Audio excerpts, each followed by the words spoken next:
He took that .45 caliber and jammed it in my face. Cracked me right here in the forehead. This guy had to be this big. Hovered over me with a gun in my face, and when he did, my reaction was to hit him with the plate in the face. Thing breaks and he becomes like a monster. Blood's coming down.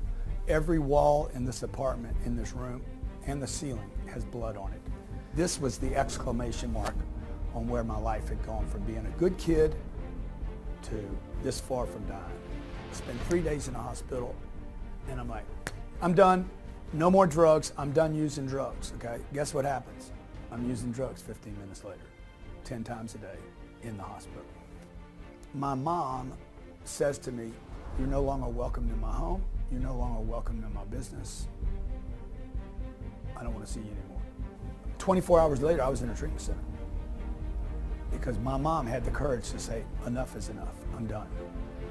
I go to this treatment center. I'm there 30 days. For the first 30 days in 7, 8, 9 years, I don't use drugs. And before I leave, the counselor grabs me and the counselor says to me, look, dude, I'll see you back here.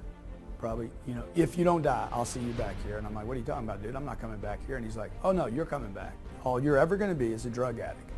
You need to give up all the ideas of writing books, speaking to audiences, being rich. I always wanted to be rich. I wanted financially to be rich my whole life. I wanted to be my dad. I wanted to be the guy that could take care of his family. They said, you need to give up all those ideas and settle for one thing, not using drugs again. 25 years old, moved back into my mom's house. Tell my mom, let me live back in the house. I'm coming back. I'm not using drugs, and I'm going to rebuild my life. From that day on at 25, I made some commitments. Number one was I cannot afford free time. Every time I had free time, I got in trouble. So I knew I had to, 1, eliminate the old bad friends. 2, I had to keep all free time busy.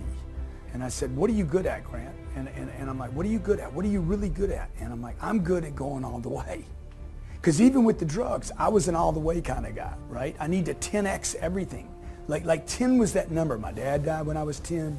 I was using drugs 10 times a day. I was trying to quit 10 times a day. I'm like, you got to start liking something, man. And more importantly, you got to get good at something. So I said, I'm going to take the job that I don't like, and I'm going to get great at it. It was a sales job that I hated.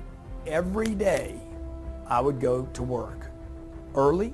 I'd stay late. Okay, I was doing 10-hour days, at least 10 hours.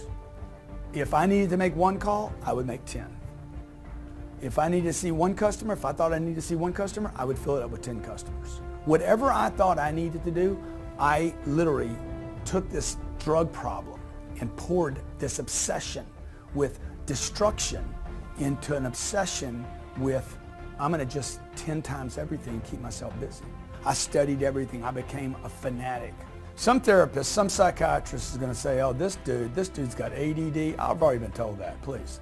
I've had every label that the psychs put in books, I've been labeled that, okay? Look, I never had any of those problems.